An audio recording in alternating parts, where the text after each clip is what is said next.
The morning sun cast long shadows across Heathrow Airport's private terminal as Queen Camilla approached the security checkpoint.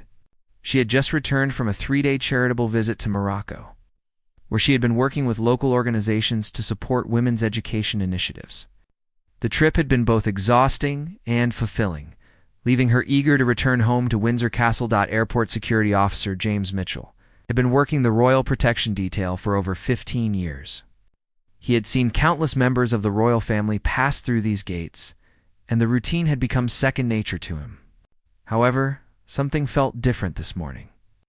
Perhaps it was the unusually heavy security presence. Or maybe it was the way Camilla's personal assistant kept glancing nervously at her watch as Camilla placed her elegant burgundy leather handbag on the conveyor belt for the X-ray machine. Mitchell noticed her hesitation. For just a moment, her composed royal demeanor seemed to crack, and he caught a glimpse of what appeared to be anxiety in her eyes. This was unusual for someone who had navigated royal protocol for decades. The X-ray operator, Sarah Chen, had been monitoring the screen when an unusual shadow appeared on her display. The image showed something dense and metallic inside the Queen's bag, but the shape was unlike anything she had seen before. It wasn't jewelry, electronics, or any typical royal accessories. The object appeared to be cylindrical with complex internal components that didn't match any standard items typically carried by royal family members. Mitchell approached Camilla with the utmost respect, explaining that routine protocol required a manual inspection of her bag. The Queen's security detail immediately tensed, and her private secretary stepped forward, suggesting that perhaps this could be handled more discreetly. However, Mitchell knew that security protocols applied to everyone, regardless of their status, especially when dealing with unidentified objects. Camilla graciously agreed to the inspection, though her hands trembled slightly as she watched Mitchell carefully remove items from her handbag. He found the usual royal accessories: a monogrammed handkerchief, reading glasses, breath mints, and a small leather journal. But at the bottom of the bag, wrapped carefully in a silk scarf, was an object that made everyone in the immediate area freeze in surprise. The mysterious item was an ornate golden cylinder, approximately 6 inches long, with intricate engravings covering its surface. Ancient symbols and hieroglyphic-style markings decorated the artifact, and small, precious stones were embedded along its length. The craftsmanship was extraordinary, suggesting it was both very old and extremely valuable. Most puzzling of all, the cylinder seemed to emit a faint humming sound when Mitchell held it up to examine it more closely. Camilla's face had gone pale, and she appeared to be struggling with whether to speak or remain silent. Her security detail exchanged concerned glances, clearly unaware of what their charge had been carrying. The private secretary quickly pulled out her phone, apparently attempting to contact someone, but the signal seemed to be mysteriously blocked in this area of the terminal, Mitchell realized. This was far beyond a routine security check. The artifact in his hands felt warm to the touch, almost alive in some way. The engravings seemed to shift slightly in the light, creating an optical illusion that made it difficult to focus on any single symbol. He had never encountered anything like this during his entire career in airport security, and he knew immediately that this discovery would require involvement from much higher authorities. Airport Security Supervisor Diana Walsh was quickly summoned to the scene. When she arrived and saw the artifact, her expression changed from routine professionalism to genuine concern. She immediately ordered the area to be cordoned off and requested that additional security personnel join them. The situation had escalated from a simple bag check to what appeared to be a significant security incident, involving a member of the royal family. Within minutes, the private terminal area was buzzing with activity. Airport authority officials, additional security personnel, and members of the Royal Protection Unit had assembled around the security checkpoint. The mysterious cylinder sat on an examination table, continuing to emit its strange, humming sound while everyone tried to determine the best course of action. Camilla finally broke her silence, her voice steady but tinged with emotion. She explained that the artifact had been given to her during her visit to Morocco by an elderly woman named Fatima, who claimed to be the guardian of ancient treasures. The woman had approached Camilla during a private moment at a women's shelter in Marrakesh. insisting that the cylinder belonged in British hands and must be taken to a specific location in England.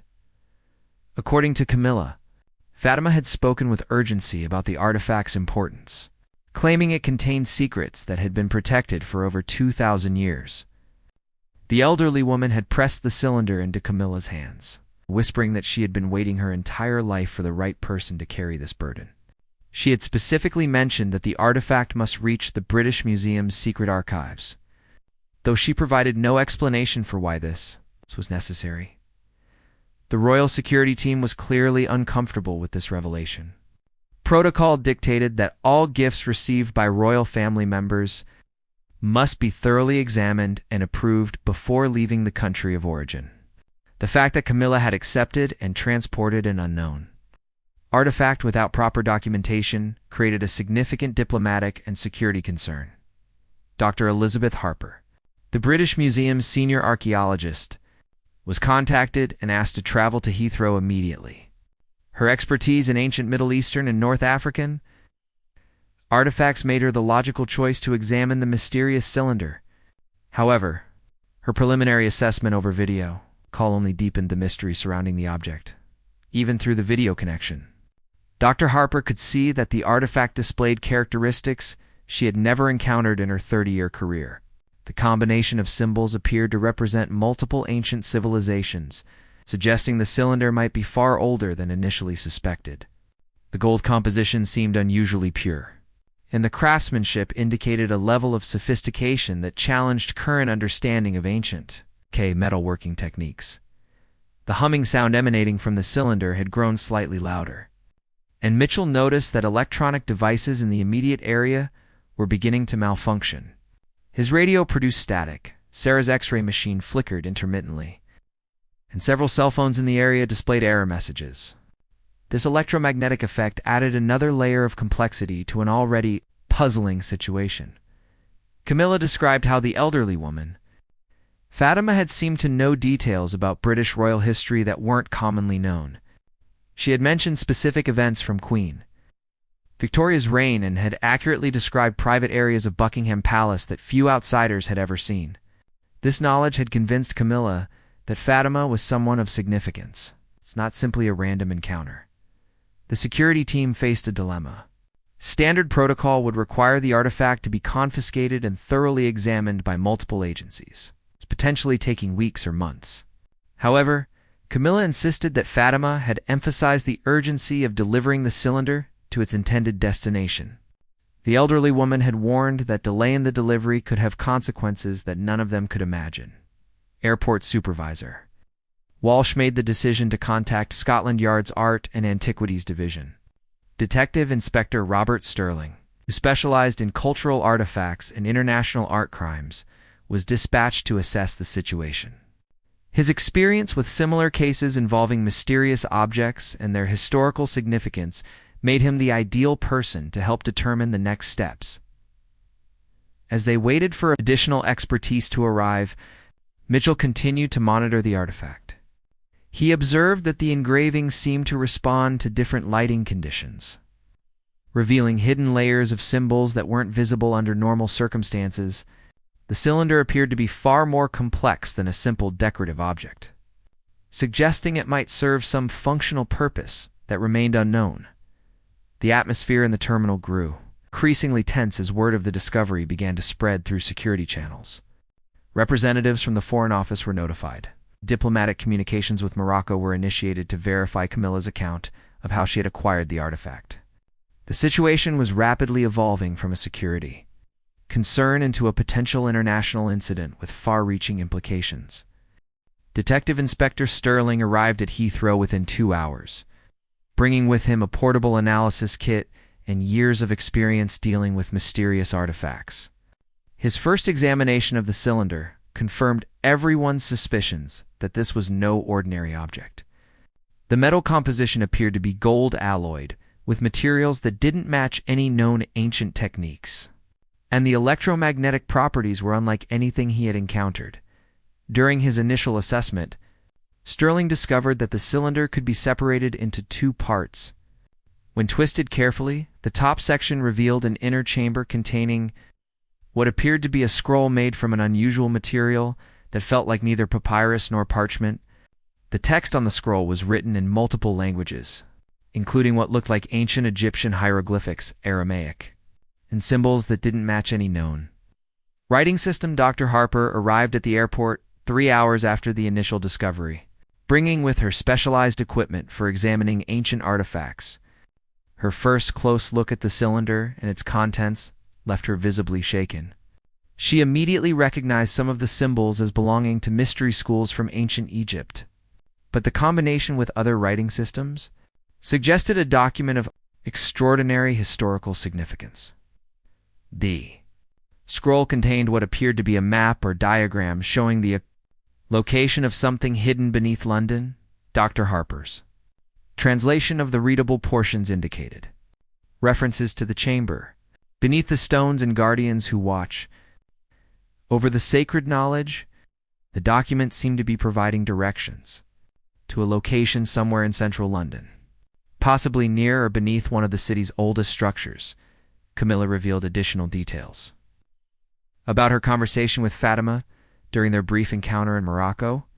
The elderly woman had mentioned that her family had been guardians of this artifact for generations, waiting for the right moment and the right person to help fulfill an ancient prophecy. She had specifically chosen Camilla because of her connection to the British royal family and her access to locations that ordinary citizens could never reach.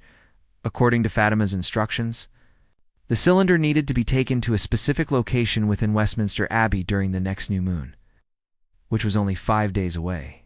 The elderly woman had warned that if this deadline was missed, the opportunity would not present itself again for another century.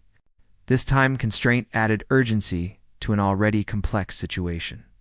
Security concerns mounted as more officials became involved in the investigation. The Royal Protection Unit was worried about the safety implications of Camilla carrying an unknown artifact, while the Foreign Office was concerned about the diplomatic consequences of removing cultural treasures from Morocco without proper documentation. The British Museum wanted to conduct extensive research on the cylinder, but the supposed time constraints made this challenging Sterling's investigation into the artifacts. Authenticity led him to contact several international experts on ancient mysteries and historical puzzles. One professor from Oxford University's archaeology department mentioned similar artifacts that had surfaced throughout history, always associated with legends about hidden knowledge and ancient secrets. These previous discoveries had typically vanished from public record shortly after being found. The electromagnetic effects of the cylinder continued to intensify as the day progressed. Electronic equipment within a 20-foot radius experienced increasing interference, and several personnel reported feeling an unusual vibration. When standing near the artifact, Dr. Harper theorized that the cylinder might contain some form of ancient technology that modern science didn't yet understand. Analysis of the scroll's map seemed to point toward an area beneath Westminster Abbey that corresponded to legends about hidden chambers in London's oldest religious sites.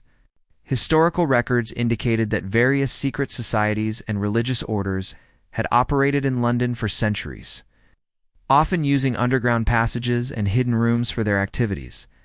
The possibility that this artifact was connected to such groups intrigued both historians and security officials. Camilla insisted that she felt a responsibility to honor Fatima's request. Despite the growing complications surrounding the cylinder, she described feeling an inexplicable connection to the artifact from the moment it was placed in her hands, as if she was meant to play a role in whatever ancient plan was being fulfilled. Her determination to see this through surprised even her closest advisors. The decision-making process became increasingly complex as various government departments and royal advisors weighed in on the situation. Some argued for immediately securing the artifact in a controlled environment for extensive study, while others supported following the instructions provided by the mysterious Fatima. The unique nature of the discovery meant there were no established protocols for handling such a situation involving a member of the royal family. As evening approached, a high-level meeting was convened at a secure government facility near Heathrow. Representatives from Scotland Yard, the Royal Protection Unit, the Foreign Office, the British Museum, and senior royal advisors gathered to determine how to proceed with the mysterious artifact. The cylinder sat in a specially shielded container that dampened its electromagnetic effects while allowing for continued observation. Dr. Harper presented her preliminary findings to the assembled officials. Her translation work had revealed that the scroll contained not just a map, but also detailed instructions for performing some kind of ritual or ceremony. The ancient text spoke of unlocking the wisdom of ages and reuniting the guardians with their sacred charge. These phrases suggested the artifact was part of a larger mystery that had been carefully orchestrated across centuries. During the meeting, startling new information emerged from the Foreign Office's inquiries in Morocco. Their investigation had revealed that the elderly woman Fatima was not simply a random person who had approached Camilla. According to local authorities, she was a member of an ancient Berber family known for protecting historical artifacts and maintaining oral traditions about hidden treasures. Throughout North Africa, more surprisingly, Moroccan officials confirmed that Fatima's family had been in communication with British archaeological societies for over 50 years, apparently waiting for the right moment to transfer certain artifacts into British custody. The cylinder was reportedly one of several items that had been secretly moved between various locations across Morocco and Egypt to keep them safe from those who might misuse their power. Intelligence reports indicated that other groups had been searching for artifacts similar to Camilla's cylinder for decades. These included private collectors, secretive organizations, and even certain government agencies from various countries. The fact that the artifact had finally surfaced suggested that whatever ancient plan was in motion had reached a critical stage that could no longer be delayed. Sterling's investigation had uncovered historical records indicating that Westminster Abbey had indeed been built over much older structures, including Roman foundations and possibly even earlier religious sites. Underground surveys conducted during previous renovation work had detected chambers and passages that had never been fully explored.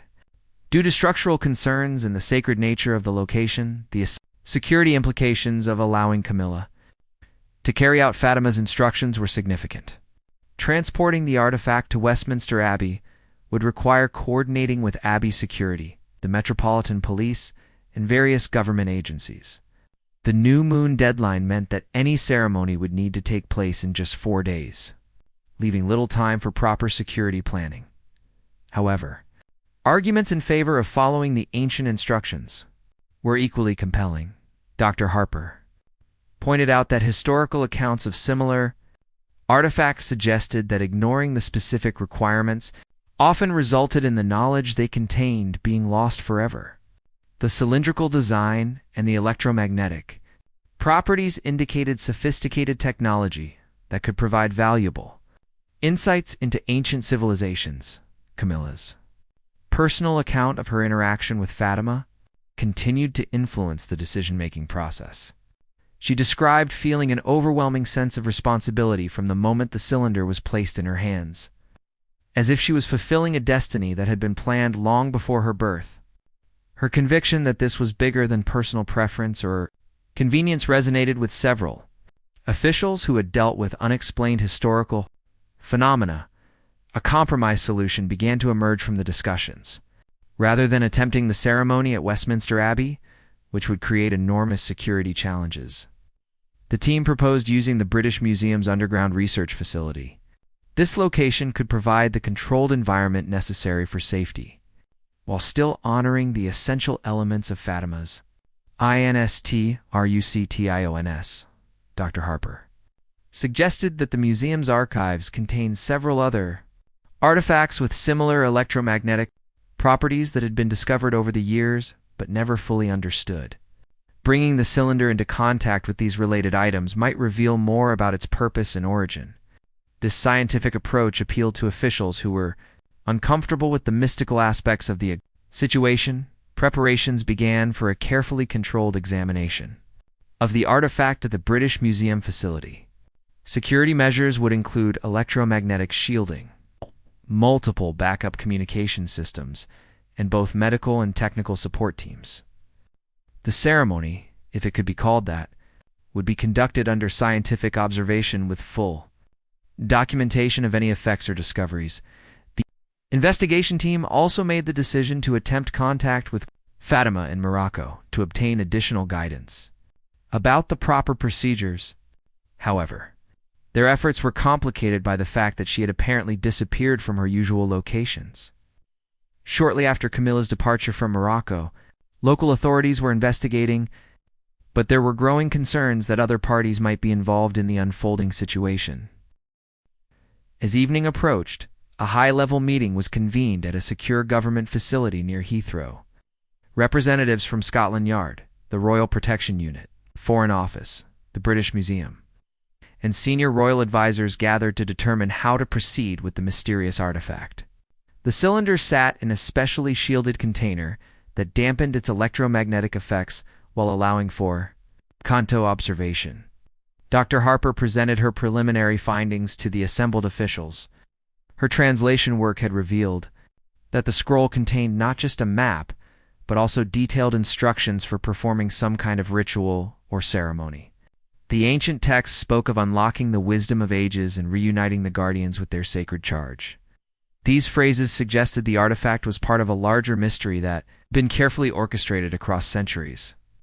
During the meeting, startling new information emerged from the Foreign Office's inquiries in Morocco. Their investigation had revealed that the elderly woman Fatima was not simply a random person who had approached Camilla. According to local authorities, she was a member of an ancient Berber family known for protecting historical artifacts and maintaining oral traditions about hidden treasures throughout North Africa. More surprisingly, Moroccan officials confirmed that Fatima's family had been in communication with British archaeological societies for over 50 years, apparently waiting for the right moment to transfer certain artifacts into British custody. The cylinder was reportedly one of several items that had been secretly moved between various locations across Morocco and Egypt to keep them safe from those who might misuse their power. Intelligence reports indicated that other groups had been searching for artifacts similar to Camilla's cylinder for decades. These included private collectors, secretive organizations, and even certain government agencies from various countries. The fact that the artifact had finally surfaced suggested that whatever ancient plan was in motion had reached a critical stage that could no longer be delayed.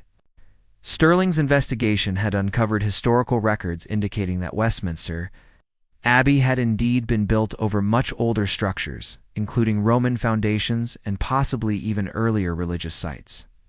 Underground surveys conducted during previous renovation work had detected chambers and passages that had never been fully explored due to structural concerns and the sacred nature of the location. The security implications of allowing Camilla to carry out Fatima's instructions were significant. Transporting the artifact to Westminster Abbey would require coordinating with Abbey security, the Metropolitan Police, and various government agencies. The new moon deadline meant that any ceremony would need to take place in just 4 days, leaving little time for proper security planning. However, arguments in favor of following the ancient instructions were equally compelling.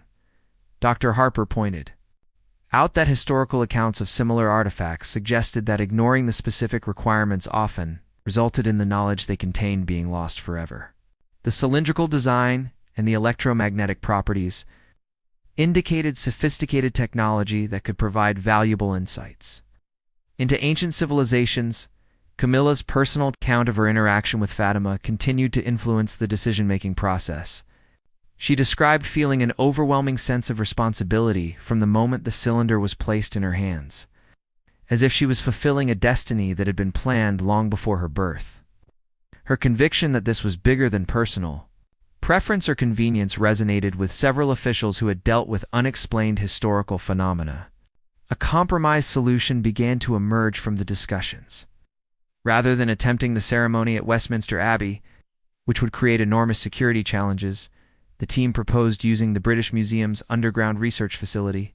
This location could provide the controlled environment necessary for safety while still honoring the essential elements of Fatima's instructions. Dr. Harper suggested that the museum's archives contained several other artifacts with similar electromagnetic properties that had been discovered over the years but never fully understood. Bringing the cylinder into contact with these related items might reveal more about its purpose and origin. 8. This scientific approach appealed to officials who were uncomfortable with the mystical aspects of the situation. Preparations began for a carefully controlled examination of the artifact at the British Museum facility.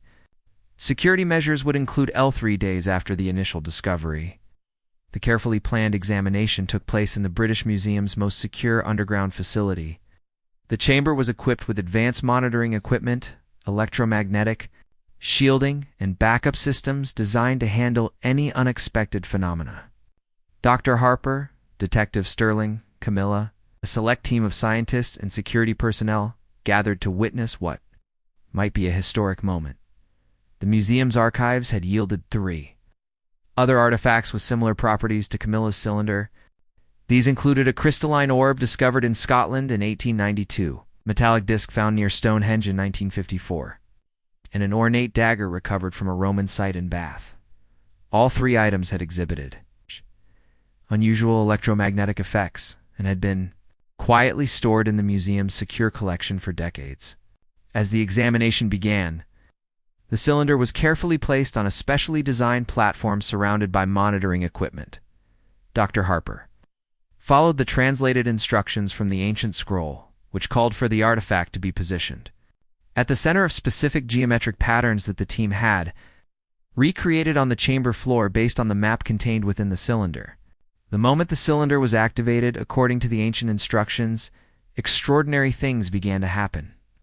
The electromagnetic field surrounding the artifact expanded dramatically, causing the other 3 museum artifacts to respond with their own energy signatures. The crystalline orb began to emit a soft blue light.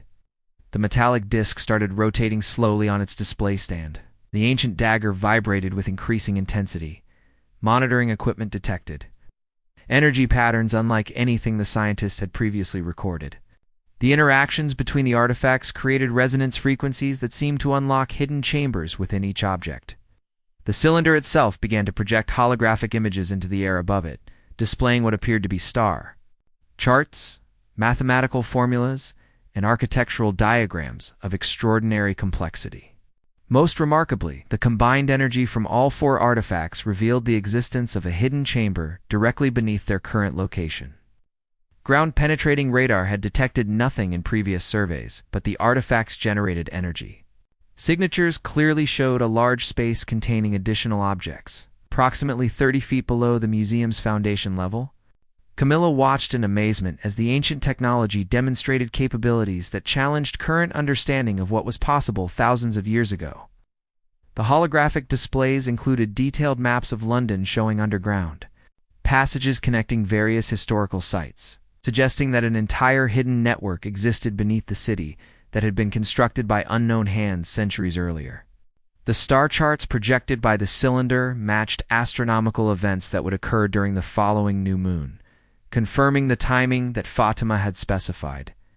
However, the mathematical formulas and architectural diagrams suggested that the artifacts were not just historical curiosities, but functional devices designed to unlock access to something much larger than anyone had imagined.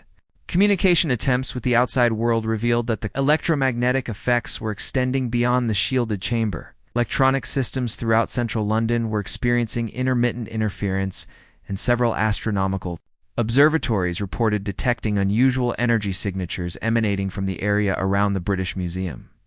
The phenomenon was beginning to attract attention from scientists around the world.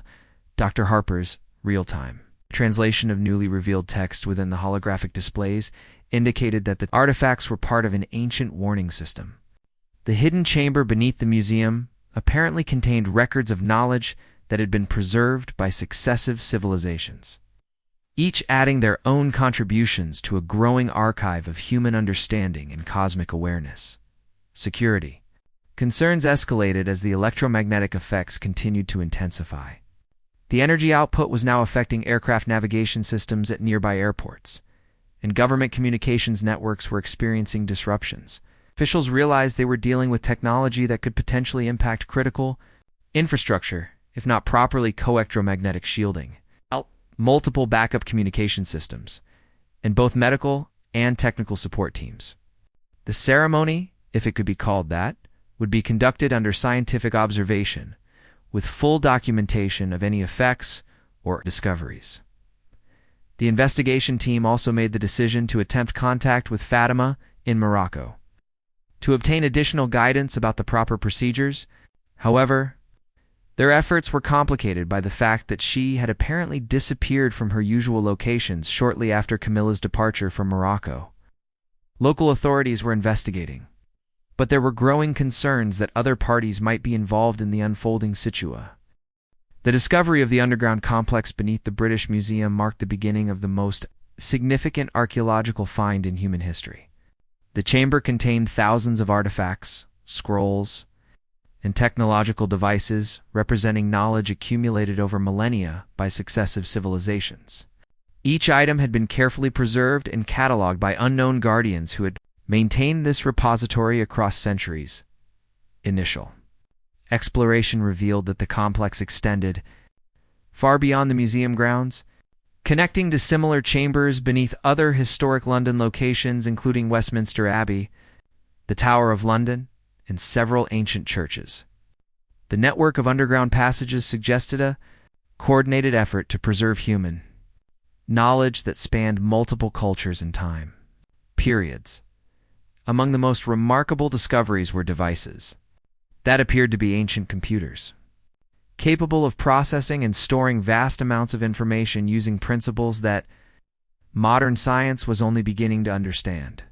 These machines contained detailed records of astronomical events, mathematical discoveries, scientific principles, and historical accounts that filled gaps in humanity's understanding of its own development.